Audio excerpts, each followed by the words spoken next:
सो है गाइस, इस वीडियो में हम ऑब्जेक्ट ओरिएंटेड प्रोग्रामिंग का एक बहुत इंपॉर्टेंट कंसेप्ट देखने वाले हैं, वो है इनहेरिटेंस। सो इनहेरिटेंस क्या होता है, किस तरह से होता है, कॉटलिन में इसे हम कैसे इम्प्लीमेंट करते हैं, हम सब कुछ इस वीडियो में देखने वाले हैं। So without any delay let's start. Inheritance का मतलब क्या है? सो इनहेरिट समथिंग, इनहेरिट यानी आपको कुछ मिलता है। सो एक बेस्ट एग्जाम्पल से अगर हम समझे सो वो है फैमिली हायरार्की। सी, आपके ग्रैंड पेरेंट्स और आपके पेरेंट्स में कुछ तो सिमिलैरिटी होगी। आपके ग्रैंड पेरेंट्स से कुछ तो कैरेक्टरिस्टिक्स आपके पेरेंट्स को मिला होगा। इन द सेम वे आपके पेरेंट्स से कुछ कैरेक्टरिस्टिक्स आपको मिले होंगे थ्रू देयर जीन्स, जिससे आपके हेयर मैच हो सकता है, आपके स्किन कलर मैच हो सकता है, आपका लुक जो है वो somewhat similar to any of your parents हो सकता है, राइट। सो ये सब कैसे हो रहा है? क्योंकि आप जो है आपके पेरेंट्स से बने हैं। सो उनकी जीन्स की वजह से कुछ चीज़ें जो उनकी कैरेक्टरिस्टिक्स है वो आप में ट्रांसमिट हो गई है, राइट। सो ऐसा ही कुछ हम हमारे प्रोग्रामिंग में भी कर सकते हैं और इसे हम इनहेरिटेंस कहते हैं। सो डेफिनेशन देखते हैं। Inheritance is the process by which new class, जिसको हम जनरली सब क्लास या डिराइव क्लास बोलते हैं, वो क्रिएट होता है किससे? एक एग्जिस्टिंग क्लास से, जिसको हम सुपर क्लास या बेस क्लास बोलते हैं। सो बेसिकली हमारे पास मान लीजिए कि एक क्लास है। उस क्लास के अंदर हमने कुछ कैरेक्टरिस्टिक्स, कुछ प्रॉपर्टीज़, हमने कुछ वेरिएबल्स सब डिफाइन करके रखे हैं। नाउ अब मुझे एक और ऐसा क्लास बनाना है जो कि क्या होगा, जो जिसके कि बहुत से कैरेक्टरिस्टिक्स वो पहले वाले क्लास से मिल रहे हैं। तो हम क्या करेंगे, जो हमारा नया क्लास होगा उसे डिराइव करेंगे, ओके, या उसे इनहेरिट कराएंगे किससे? हमारे बेस क्लास से, यानी हमारे पुराने वाले क्लास से। इस प्रोसेस को ही हम इनहेरिटेंस बोलते हैं। तो जो हमारा एग्जिस्टिंग क्लास था, जिसके अंदर पहले हमने सारे कैरेक्टरिस्टिक्स प्रॉपर्टीज़ लिखे हुए थे, उसे हम इधर बेस क्लास बोलते हैं या फिर हम सुपर क्लास बोलते हैं। और जो नया क्लास हम बना रहे हैं, जो कि हमारे इस सुपर क्लास या बेस क्लास को इनहेरिट कर रहा है, इसकी प्रॉपर्टीज़ को इनहेरिट कर रहा है, उसे हम सब क्लास या डिराइव्ड क्लास बोलते हैं, ओके। तो सब class inherit attributes and methods from the super class. तो जो सब क्लास होता है वो सुपर क्लास यानी उसके पेरेंट क्लास से क्या करता है? कुछ एट्रीब्यूट्स और मेथड्स जो है इनहेरिट करता है। यानी कि जो सुपर क्लास है, पेरेंट क्लास है, उसके जो भी एट्रीब्यूट्स और जो मेथड्स है उसे हम चाइल्ड क्लास या जो सब क्लास है उसके अंदर यूज़ कर सकते हैं। सो ये कॉन्सेप्ट है नॉर्मल इनहेरिटेंस का, ओके। इसे हम एक एग्जाम्पल से पहले समझते हैं। नाउ सी, आपको स्क्रीन के ऊपर एक डायग्राम दिख रहा होगा, ये इनहेरिटेंस का एक सिंपल सा एग्जांपल है। नाउ सी, ये ब्लू बॉक्सेस को हम क्लासेस मान सकते हैं। तो आप यहाँ पे देख सकते हैं कि जो हमारा कार क्लास है वो व्हीकल क्लास को इनहेरिट कर रहा है। यानी व्हीकल के जो भी एट्रीब्यूट्स और मेथड्स है वो हम कार में एक्सेस कर सकते हैं। कार का ऑब्जेक्ट जो है व्हीकल के एट्रीब्यूट्स और मेथड को एक्सेस कर सकता है। तो व्हीकल जो हुआ वो क्या हुआ? पेरेंट क्लास या सुपर क्लास। और कार जो हुआ वो क्या हुआ? एक सब क्लास या चाइल्ड क्लास बोल सकते हो। अब कार के भी और दो चाइल्ड क्लासेस आपको यहाँ देख सकती है। सो कार जो है वो सुपर क्लास है किसका? इन दोनों, सिंपल कार और लग्जरी कार का। तो ये हायरार्की कैसे बनी है, क्यों बनी है मेनली? तो नाउ सी, व्हीकल के अंदर क्या होगा? व्हीकल एक कोई भी नॉर्मल जनरल क्लास है। अब व्हीकल यानी उसके अंदर आपके साइकिल हो सकता है, उसके अंदर आपका ऑटो हो सकता है, उसके अंदर आपका कार हो सकता है, बस हो सकता है। तो व्हीकल के अंदर हम ऐसे एट्रीब्यूट्स और ऐसे प्रॉपर्टीज़ या ऐसे मेथड्स डिफाइन करेंगे जो कि सारे व्हीकल्स पे एप्लीकेबल होंगे। जैसे अभी एट्रीब्यूट हो सकता है कि नंबर ऑफ टायर, कि उस व्हीकल का कितना टायर है, ओके। तो साइकिल के लिए 2 होगा, ऑटो के लिए 3 होगा, कार के लिए 4 होगा और बसेस के लिए भी ज़्यादा होगा। तो नाउ सी, अब व्हीकल का एक चाइल्ड है कार, यानी car is a type of vehicle, okay. So vehicle के कई ऐसे, सारे नहीं बट कई ऐसे एट्रीब्यूट्स और मेथड्स हैं जो कि कार के बराबर होंगे। इसलिए हमने कार को क्या किया है? व्हीकल से इनहेरिट कराया है, ताकि व्हीकल के जो भी एट्रीब्यूट्स और जो भी मेथड्स चाहिए होंगे कार को, वो उसे एक्सेस कर सके, okay. In the same way car जो है, कार के भी कुछ फंक्शनैलिटीज़ होती है नॉर्मल। अगर मैं जनरल बोलूँ तो कार के नॉर्मल सिंपल से फंक्शनैलिटीज़, जैसे नंबर ऑफ टायर्स हो सकता है, उसमें एयरबैग्स है या नहीं, और ऐसे कलर, मॉडल, ये सारी चीज़ें नॉर्मली जो सारे कार्स में होती है वो हम कार में डिफाइन करेंगे। बट उसके अंदर भी हमारे पास 2 वेरिएंट्स आ जाते हैं, सिंपल कार और लग्जरी कार। हो सकता है लग्जरी, अभी देखो लग्जरी कार और सिंपल कार दोनों एक्चुअली में है तो कार ही, मतलब कार के जो बेसिक फंक्शनैलिटीज़ है वो दोनों सेटिस्फाई करते हैं, राइट। इसलिए दोनों ही कार के, दोनों को हमने कार से इनहेरिट कराया ताकि कार के जो भी एट्रीब्यूट्स और मेथड्स है वो दोनों एक्सेस कर सके। तो अब इनका अपना एडिशनल चीज़ें हो सकता है सिंपल कार के पास कुछ और एडिशनल एट्रीब्यूट्स हो, कार से ज़्यादा एट्रीब्यूट्स हो या कम एट्रीब्यूट्स हो। लग्जरी कार के पास भी कार के अलावा, मतलब कार के एट्रीब्यूट्स तो होंगे, उसके अलावा एडिशनल अपने एट्रीब्यूट्स होंगे। बट द थिंग इज़ दोनों ही कार से इनहेरिट हो रहे हैं, यानी कार के एट्रीब्यूट्स दोनों का एक्सेसिबल है। तो ऐसा हमने क्यों किया, हम एक इनहेरिटेंस करवा क्यों रहे हैं? The main and the major focus is code reusability. See, vehicle में जो कोड मैंने लिखा है, जो एट्रीब्यूट्स और जो मेथड्स मैंने व्हीकल में डिफाइन किए हैं, अगर मैं सेम एट्रीब्यूट्स को अगेन कार में लिखूंगा तो क्या मतलब हुआ? मैं सिर्फ और सिर्फ अगेन एंड अगेन रीकोड कर रहा हूँ, मतलब मैं रिडंडेंसी बढ़ा रहा हूँ, again and again same code को लिख रहा हूँ। तो दैट्स द रीज़न हमने कार को व्हीकल से इनहेरिट कराया, ताकि व्हीकल में लिखे हुए कोड यानी व्हीकल में लिखे हुए मेथड और प्रॉपर्टीज़ को हम कार क्लास में एक्सेस कर सकें। In the same way car के अंदर जो चीज़ें, जो एट्रीब्यूट्स, ऐसी एट्रीब्यूट्स या ऐसे मेथड्स जो दोनों के लिए होने वाली है, जैसे आप बोल सकते हो कि कलर एट्रीब्यूट दोनों में होने वाला है, राइट? इसका भी कलर होगा, इसका भी कलर होगा, या फिर आप नंबर ऑफ व्हील्स भी बोल सकते हो। तो ऐसे कई एट्रीब्यूट्स है जो दोनों में ही होंगी। इसके अंदर कुछ एडिशनल एट्रीब्यूट्स हो सकती है। लग्जरी कार में अंदर हमें और कुछ लग्जरियस थिंग्स मिलती है जो कि सिंपल कार में नहीं मिलती। तो दोनों के अपने अलग अलग एट्रीब्यूट्स हो सकते हैं, बट कार के हिसाब से जो एट्रीब्यूट्स होने चाहिए, लाइक वो चलनी चाहिए, उनके कलर, मॉडल, ये सारी नॉर्मल चीज़ें जो है वो कार क्लास में डिफाइंड है।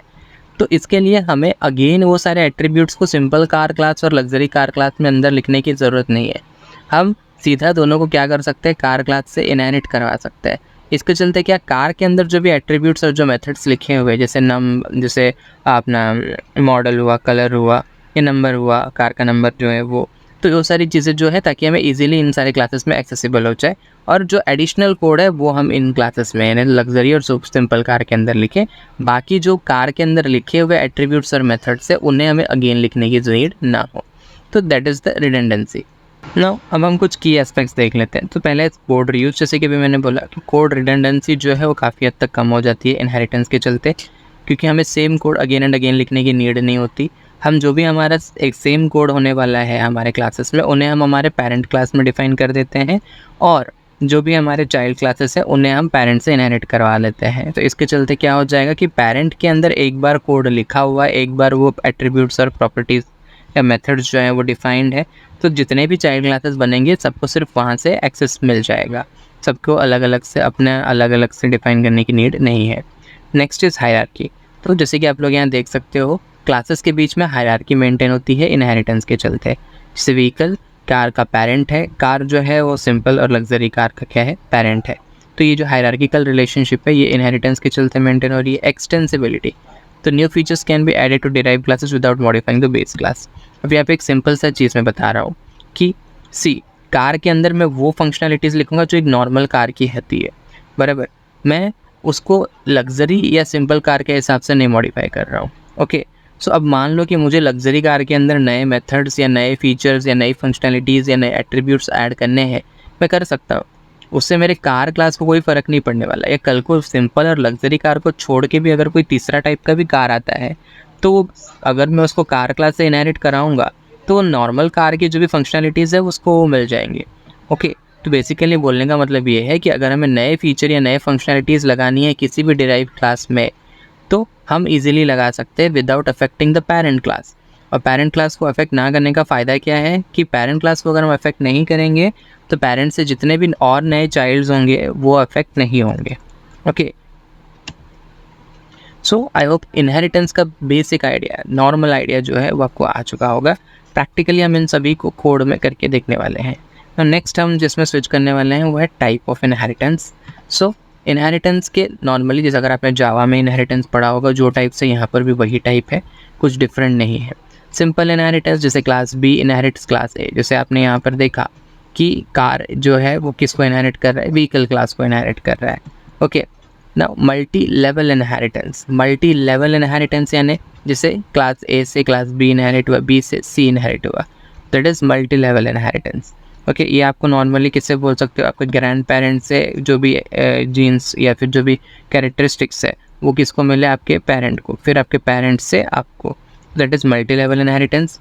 नेक्स्ट इज़ हायरार्किकल इनहेरिटेंस, जिसमें कि मल्टीपल सब क्लासेस जो है वो एक ही पेरेंट क्लास को इनहेरिट करते हैं, जो कि आप यहाँ पे देख सकते हो। सिंपल कार और लग्जरी कार दोनों ही कार क्लास को इनहेरिट कर रहे हैं। तो that's an example of hierarchical inheritance, okay. One more thing, यहाँ पे जावा के ही जैसा यहाँ पर भी मल्टीपल इनहेरिटेंस का कॉन्सेप्ट नहीं है। उसके लिए हमारे पास इंटरफेसेस होते हैं जो कि हम एनीवे देखने ही वाले हैं। रियल लाइफ इनहेरिटेंस के कुछ हम एग्जांपल्स देख लेते हैं। जैसे कि फैमिली हेरिटेज, ऑब्वियस सी बात है, children inherit physical traits from their parents. बच्चों की जैसे कि मैंने बोला लुक्स, उनके कलर या उनके आई का जो कलर है वो, ये सारी चीज़ें जो है उनके पेरेंट्स से मैच होती है। वाई? बिकॉज उनके जो पेरेंट्स की जीन से बच्चे बने हैं, तो इसके चलते जो उनकी कैरेक्टरिस्टिक्स है, फिजिकल ट्रेट्स है पेरेंट्स के, वो ऑटोमेटिकली उनके चाइल्ड में इनहेरिट हो जाते हैं। Technology and gadgets, new smartphone and mobile inherit basic features from the previous ones. Obvious सी बात है, नए नए जो स्मार्टफोन्स मार्केट में आते हैं तो उनके अंदर हो सकता है एडिशनल फंक्शनैलिटीज़ हो उनकी। ओके, नए स्मार्टफोन आया, उसका कुछ एडिशनल फीचर होगा, पर वो अपने पुराना एंसेस्टर जो होगा, जो उसका पुराना पेरेंट होगा, या पुराने स्मार्टफोन की जो फंक्शनैलिटीज़ है वो उसे छोड़ के नहीं आता है, वो उन्हें भी साथ में लेके आता है। हर फ़ोन में कुछ स्पेसिफाइड चीज़ें होती है जो कि पहले से सेट है, वो तो आनी ही आनी है, उसके साथ में एडिशनल चीज़ें आती है।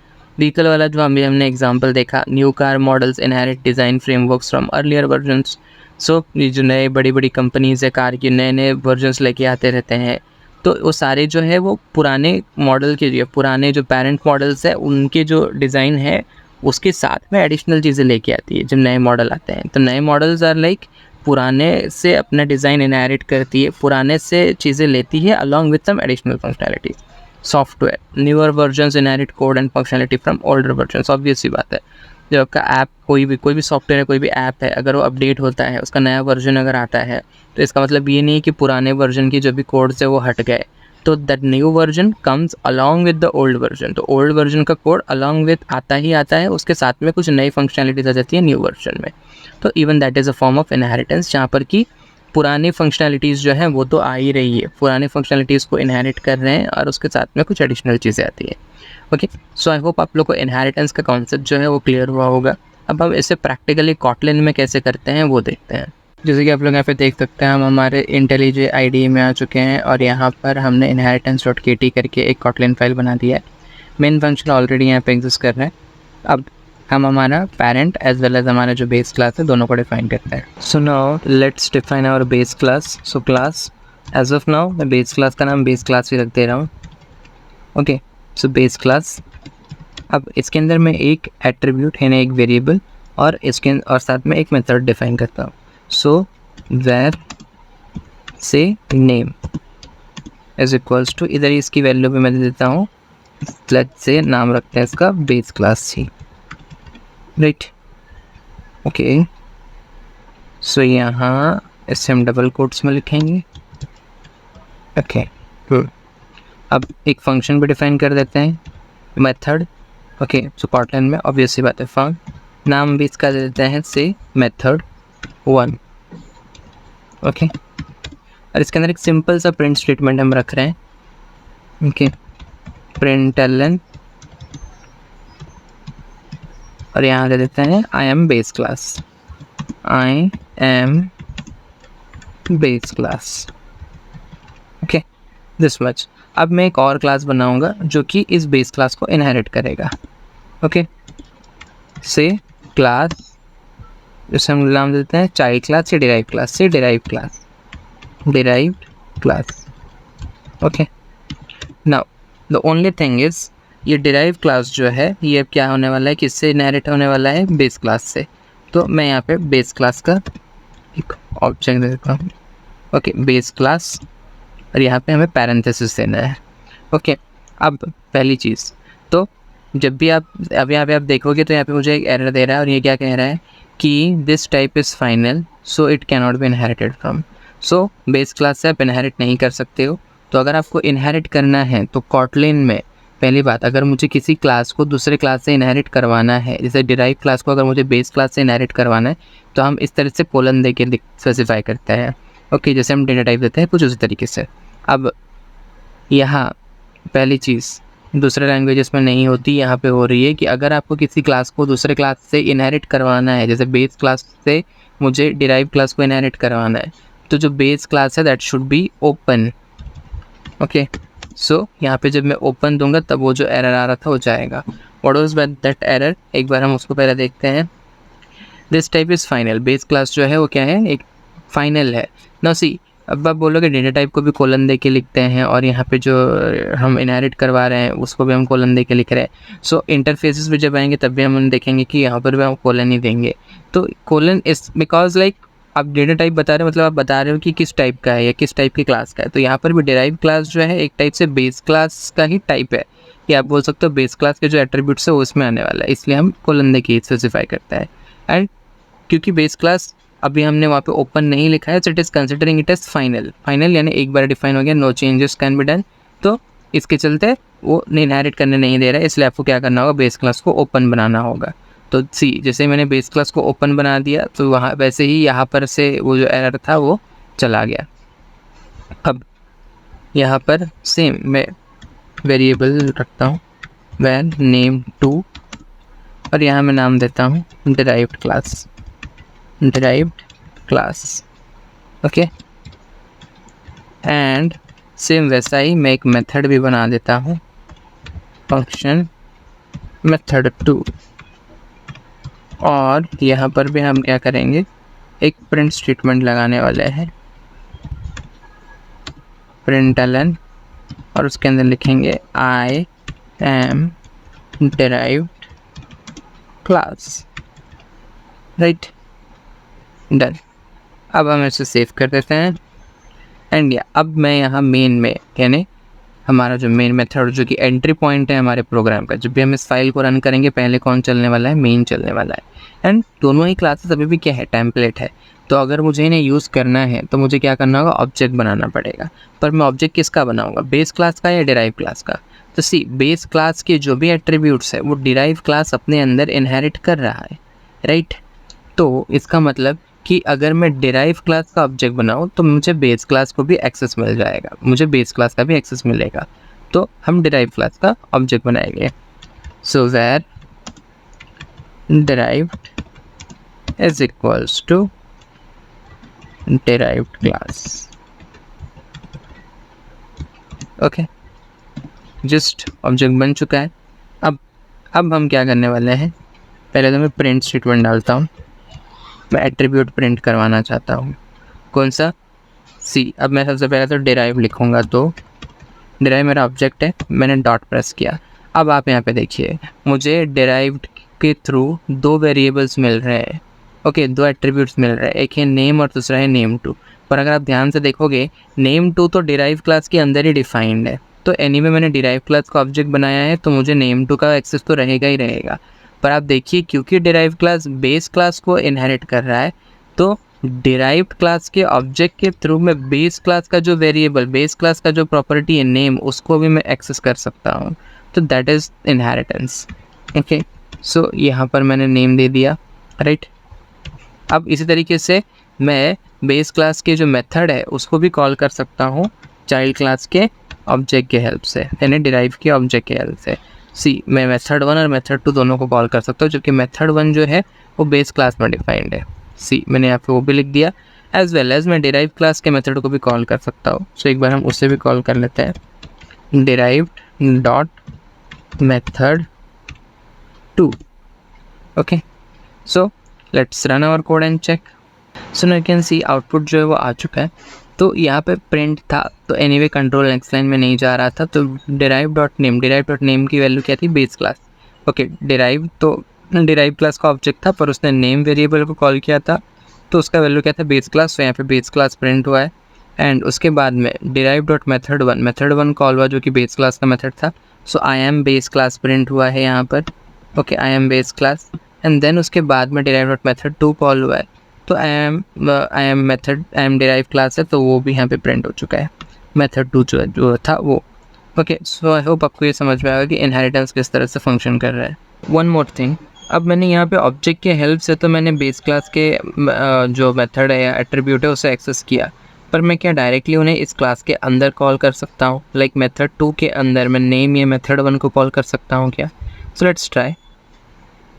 सो अगर मैं यहाँ पर पहले तो मैं ये प्रिंट एलएन कर देता हूँ ताकि एक लाइन से कंट्रोल हट जाए, आउटपुट बेटर आए।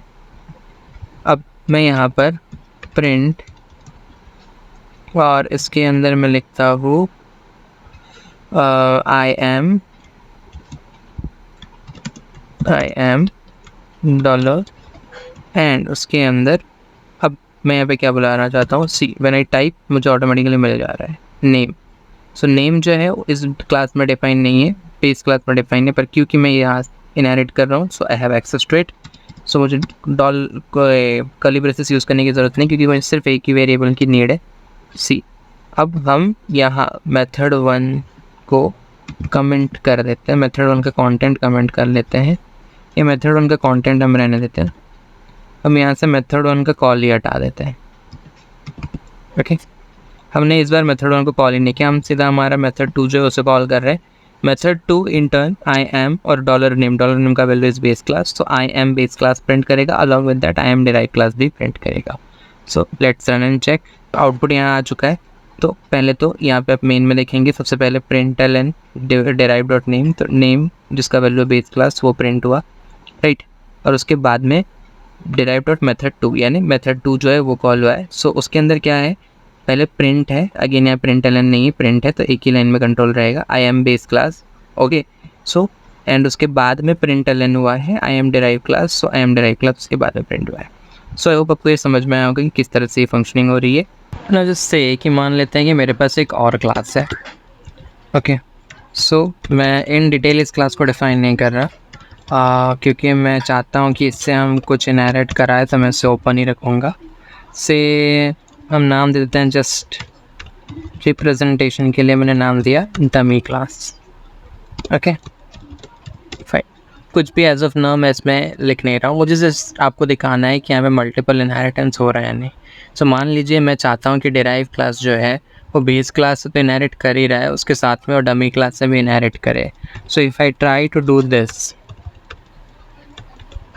डमी क्लास, सो यहाँ पे एरर आ चुका है। एरर इज़ यहाँ पर ओनली 1 क्लास में appear in the super type list, यानी कि अगर आप इनहेरिट करवा रहे हो तो सिर्फ एक ही क्लास आ सकता है, एक से ज़्यादा नहीं आ सकता। That means multiple inheritance is not supported in Kotlin like Java.